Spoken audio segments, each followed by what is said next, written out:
শিল্পীদের একটাই এখন বার্তা যে আত্মসন্তুষ্টির কোনো জায়গা নেই। যে সমস্ত বুথগুলো হারা আছে ওই বুথগুলো কিভাবে জেতা যাবে বুথে বসে পর্যালোচনা করে আগামী দিনের জন্য হারা বুথগুলো জেতাতে হবে, আর জেতা বুথগুলোতে মার্জিনটা বাড়াতে হবে।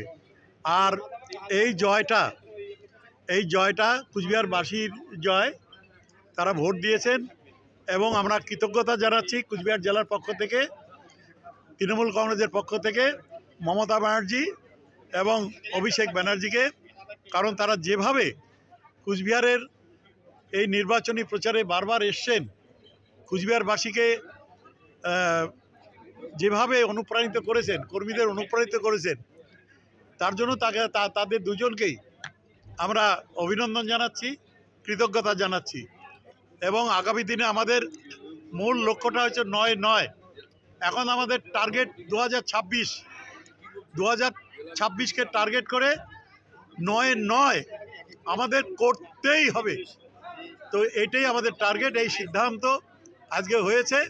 এই সিদ্ধান্তটাকে সামনে রেখে আমরা বুথ থেকে জেলা পর্যন্ত আমরা আমাদের কর্মসূচি, দল যে কর্মসূচি গ্রহণ করবে সেই কর্মসূচিগুলো আমরা বুথ পর্যন্ত আমরা পৌঁছে দেব।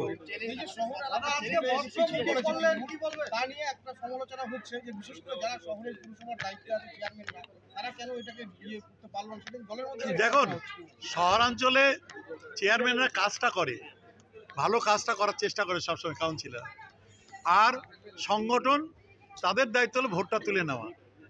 সুতরাং সেক্ষেত্রে আমরা বসবো বিচার বিশ্লেষণ করে যে কেন আমরা শহরাঞ্চলে আমরা ভালো রেজাল্ট করতে পারলাম না, কোথায় আমাদের ঘাটতি আছে, কোথায় আমাদের খামতি আছে।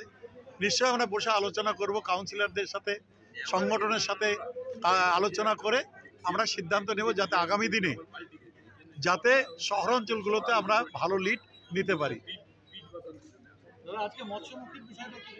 হ্যাঁ, আপনারা জানেন যে 13ই এপ্রিল জগদীশ বর্মা বসুনিয়া মমতা ব্যানার্জির আশীর্বাদ ধন্য প্রার্থী কুচবিহার ঠাকুরবাড়িতেই, মদনমোহন ঠাকুরবাড়িতে যখন আমরা পুজো দিতে যাই, ঠিক সে সময় আমি ঠাকুর মদনমোহনের সামনে একটা প্রতিজ্ঞা করি যে জগদীশকে জেতানোর পরই আমি আমিষ খাবো, মাছ মাংস খাবো, আর যতদিন আমরা জগদীশকে জেতাতে না পাচ্ছি অতদিন আমিষ খাবো না।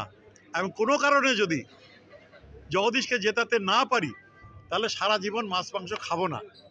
আমি আজ পর্যন্ত সেই প্রতিজ্ঞা ধরে রেখেছিলাম। আজকে জেলার সমস্ত স্তরের কর্মীরা, নেতারা এসছেন, তাদের সামনে নেতৃত্বের হাত দিয়ে আমি মাছ গ্রহণ করলাম। এখন থেকে আমি মাছটা খেতে পারবো এবং আগামী দিনও খেতে পারবো। আজকের প্রোগ্রামের নামটাই মৎস্যমুখী ঠিকই, কিন্তু সাংবাদিকদের বন্ধুদের জন্য নাম রেখেছে এই প্রোগ্রামের তুমিও খাবে আমিও খাবো।